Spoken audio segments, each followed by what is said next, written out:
How to add multiple email account on iPhone. Hello guys, this is Atticus and welcome back to another tutorial video. In today's video, I'll teach you guys how you can add multiple emails on your iPhone. So let us get started. First step, you'll need to head over to your settings. After you're on your settings, simply find the Mail app. Now you can search, you can scroll down, and if you don't find your Mail app here, simply head over to the apps section, and under there you should find Mail.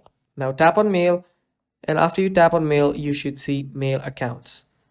Head over to Mail Accounts, and right there you should see an Add Account option. Tap on Add Account, and right here now you can choose the account. So I'll just choose Google account, and now all you need to do is type in your email and then your password, and then you'll get logged in.